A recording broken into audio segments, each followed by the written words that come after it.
Ikot tayo ngayon ng ilang lugar dito sa Maynila. Ito ang Galaw, corner Taft Avenue. Ngayon ay Sunday, alas 2 ng hapon, September 7, 2025.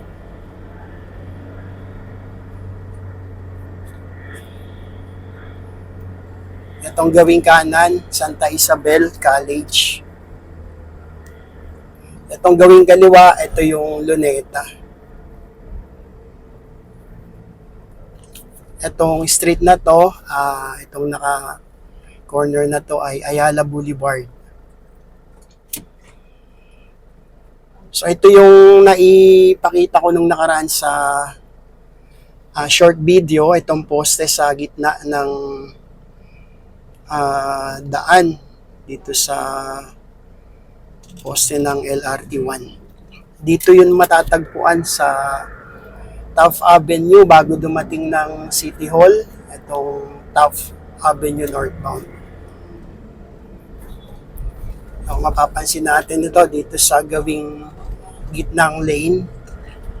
Ayan, dito na lang tayo kasi yung gitna na yan talagang poste yung tutumbukin. Ayan yung nasa lane na yan. So, yan yung Manila City Hall. Ayan, sa kanan na yan.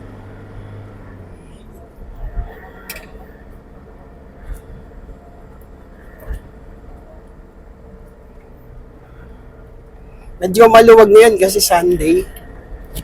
At alanganin yung oras kaya konti pa yung mga sasakyan.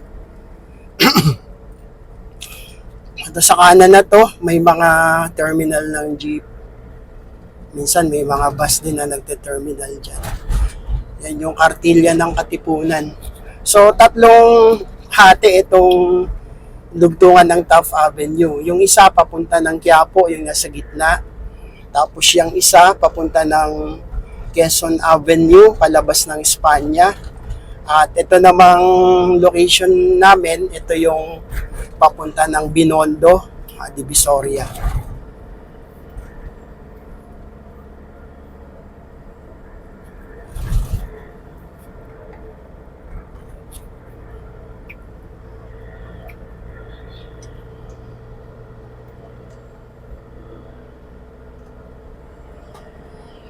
Maganda magbiyahe kapag ganito, talagang maluwag. Konti lang yung sasakyan.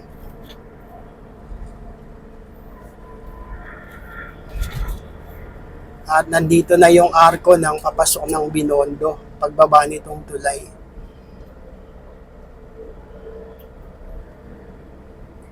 At dun sa gawing kaliwang tulay mamaya, iikutan natin. Yun yung bagong gawa.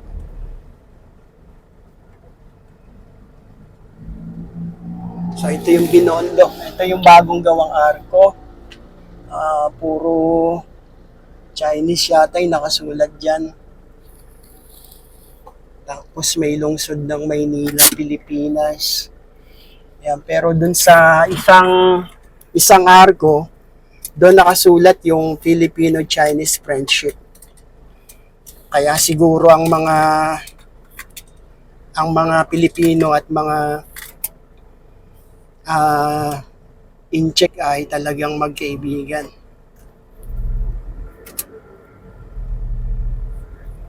Ayan, ito yung arko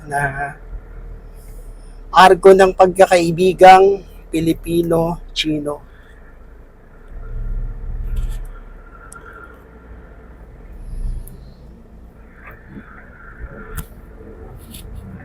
Gagawin tayo dito sa kaliwa kasi dito sa Dasmariñas Street ay kakaliwa kami para makapasok kami doon sa bagong gawang tulay. Kasi nandun yung daan. Tapos mamaya, ang way naman ng tulay na yon doon sa may papuntang Divisoria.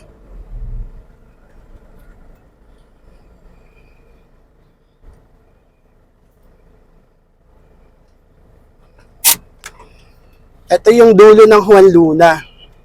Yung Juan Luna Street, yung dulo itong Binondo. Tapos dun sa kabilang side, ang dulo niya naman ay yung boundary ng Caloocan at Manila sa may Tondo.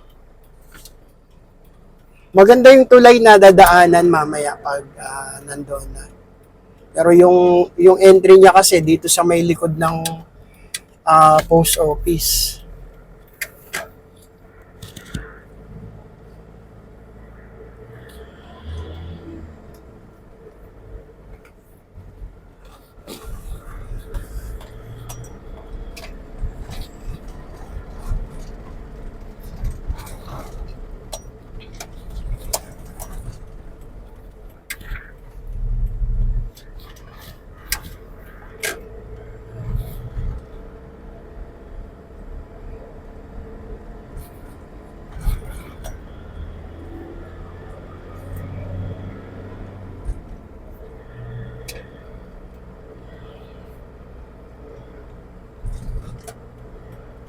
Ito yung daan papunta dito sa bagong tulay na nagawa.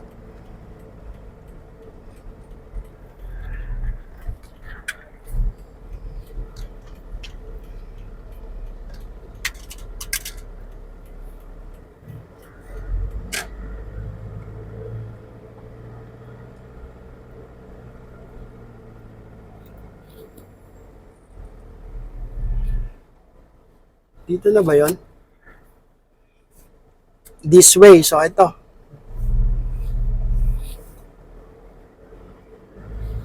At daanan natin to. Ikutan natin.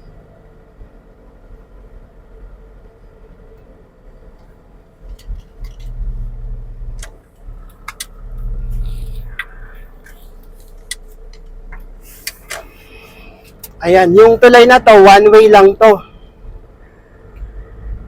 So, hindi pwedeng dumaan yung galing dun sa kabila papunta rito. Ang mga papasok dito, diyan manggagaling talaga sa dinaanan natin. Yung mga bike, pwede silang mag-counter dito.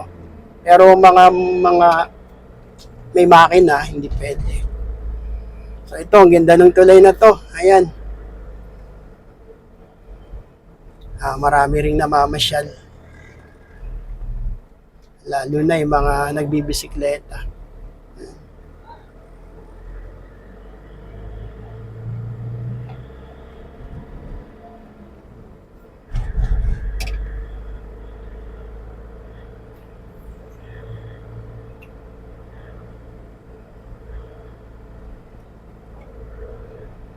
Pagbaba nito ay dito sa may parang simbahan ng Santa Cruz.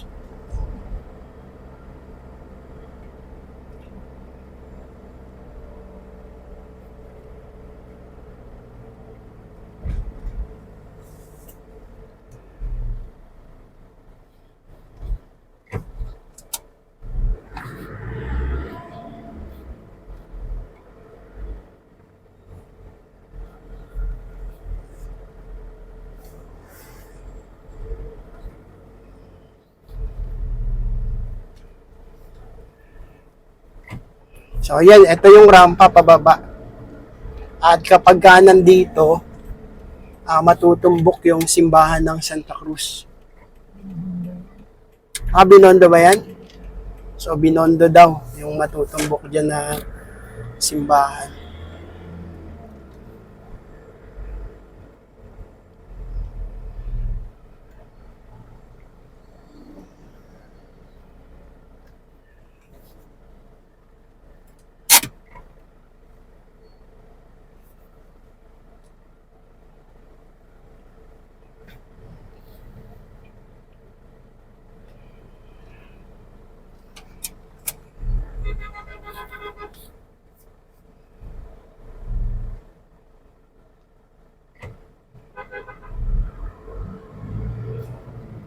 Binondo yung simbahan na yan? Ha?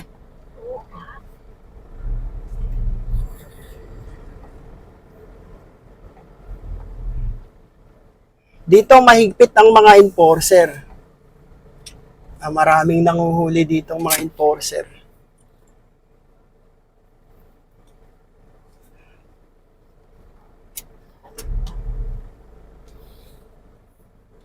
Ayan, may nagpa-enforcer naman na nagpapag-go. So, okay lang. Basta kung walang nagmamando, wag kayong ah mag-go kapag naka-red light dito kasi maraming mga nanguhuli dito.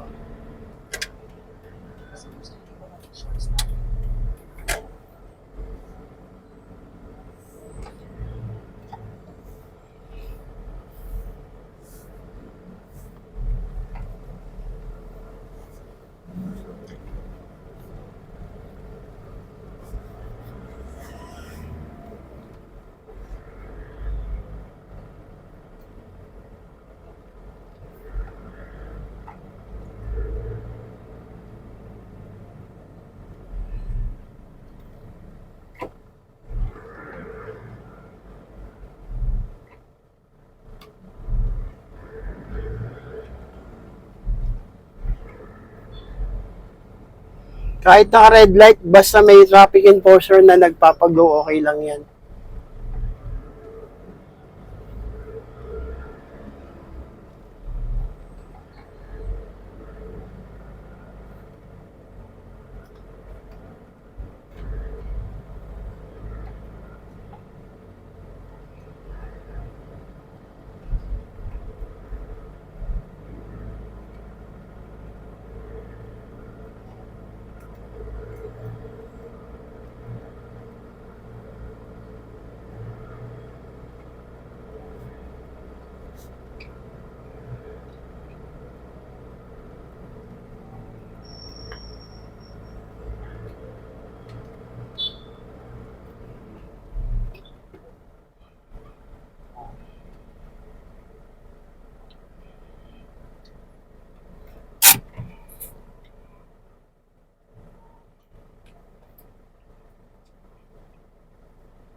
Ito, ikot naman dito tayo sa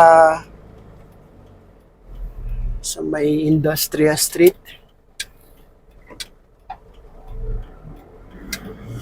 Papuntang Escolta. So, yung kadugtong nito ay Escolta. Nandito yung ferry station ng Escolta sa gawing kanan.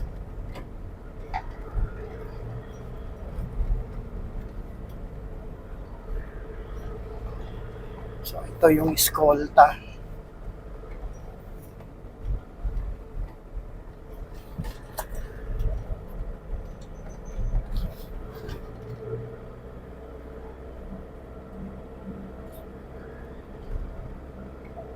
Pasig River, ito sa kanan.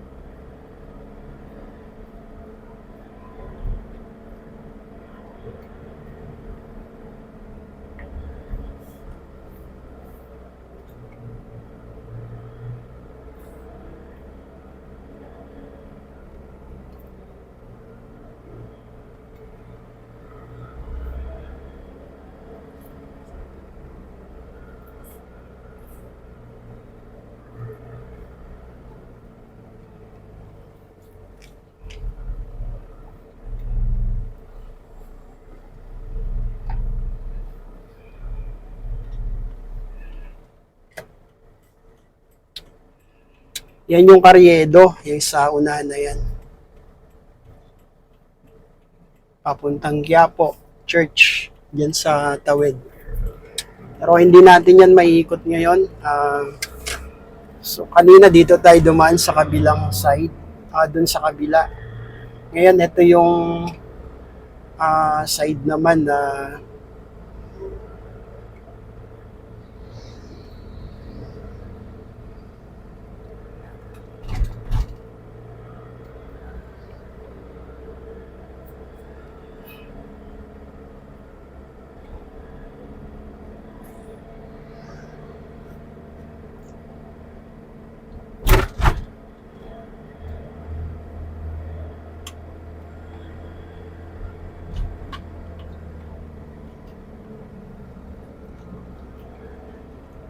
So, peace.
Dito may daan papunta ng Intramuros. So, i-try natin dumaan dito.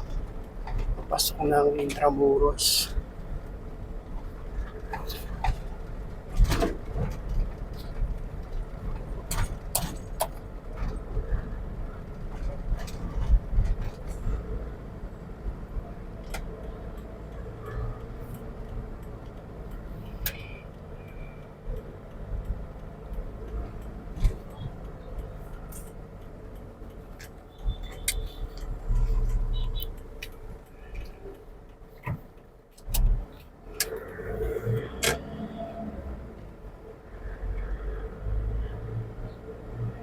Ikot lang tayo ng konti dito sa Intramuros. Ito yung entrance katapat ng City Hall. No left turn. Gate 10 nakalagay dito. So kung no left turn, ang option natin ay diretso o kaya kanan. So diretso lang siguro. All traffic.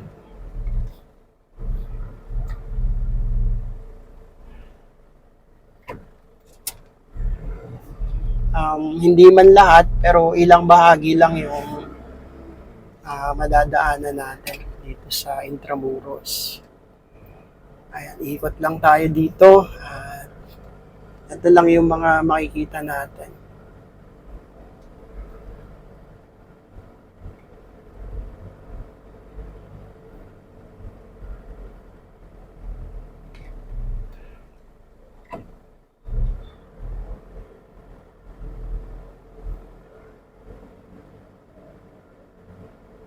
So yung mga tricycle, mga e-bike, sumasalubong sila. Pero nakalagay kasi dito sa daan, diretso lang na lane.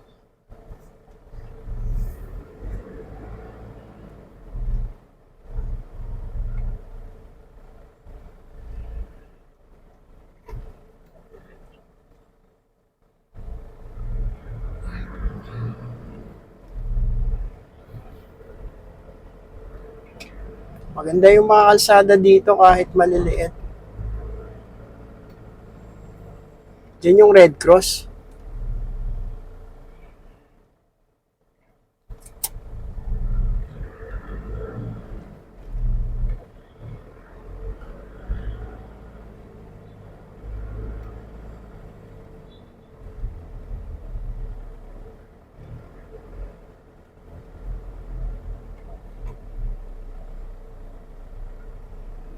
Parang parking na yung tinuturo nito.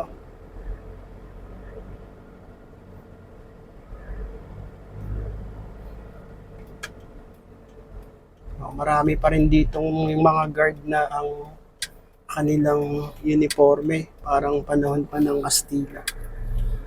Guardia Civil. Hindi man lahat, pero nakaikot tayo ng konti dito sa Intramuros.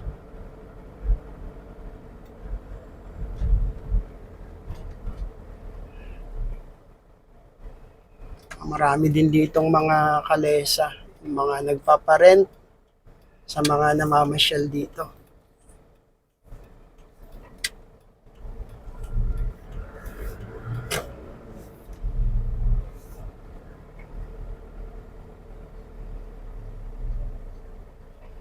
Ito lang ang mahirap kapag magkabilang daan, parehas may kalesa.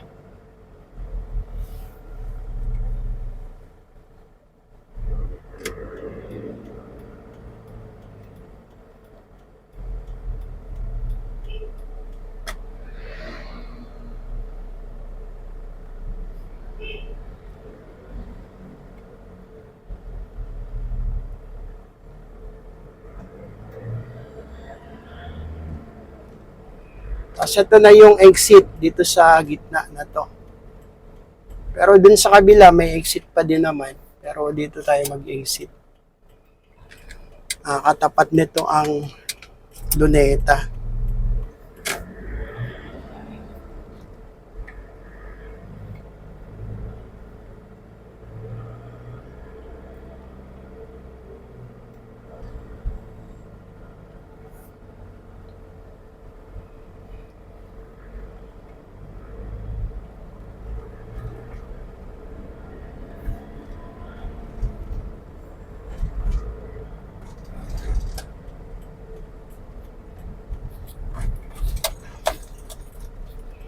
Ito yung Luneta ay nasa gawing kaliwa.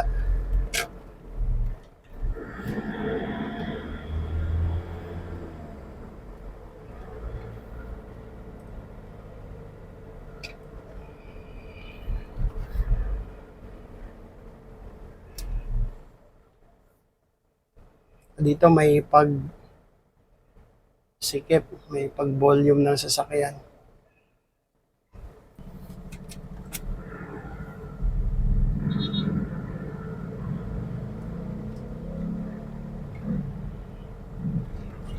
Kung pupunta kayo ng Manila Ocean Park, tapos galing kayo ng Intramuros o kaya City Hall, ito yung best na daan. Dito sa gawing kanan, ito yung Manila Hotel. Tapos yung diretso na to, papunta to ng Ocean Park.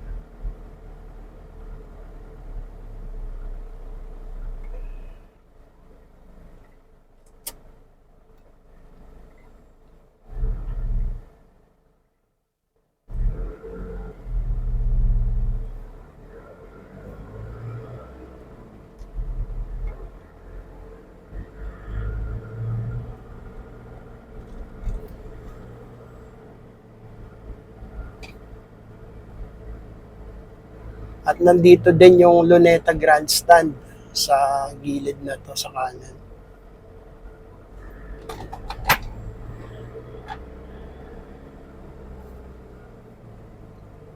So, yan yung Luneta Grandstand. Sa kanan na yan.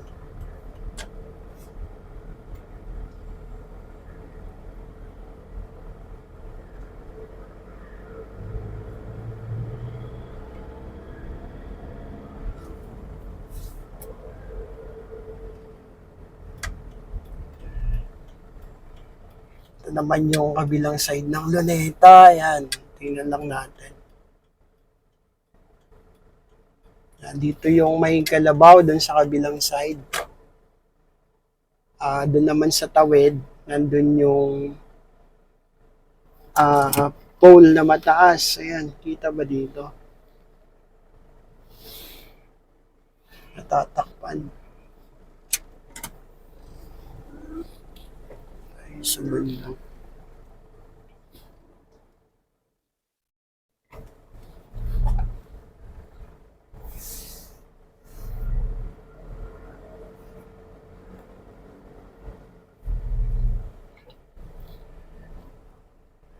Ayan, nandyan yung pole na mataas, yung ating watawat na malaki.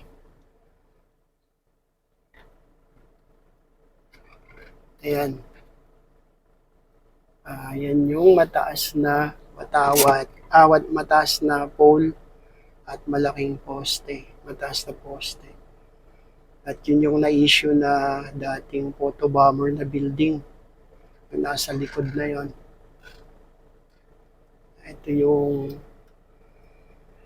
kabilang side nitong luneta na to, dito sa may grandstand. Ayan. Tapos tingnan natin tong grandstand sa likod. Tayo dito.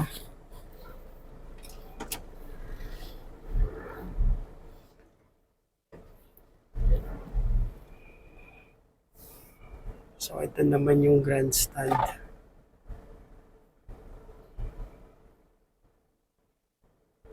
Ayan.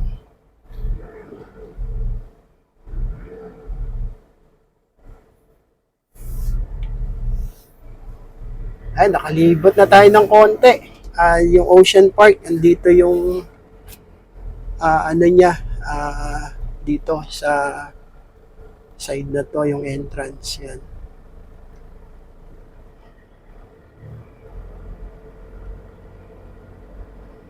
Hanggang sa mga susunod, iikot pa rin tayo dito sa ilang part ng Maynila. Sana nakapagbigay ng mga tips kung kayo ay pupunta dito sa mga nadadaanan. Maraming salamat. Pagpalain tayong lahat ng ating Panginoong Diyos.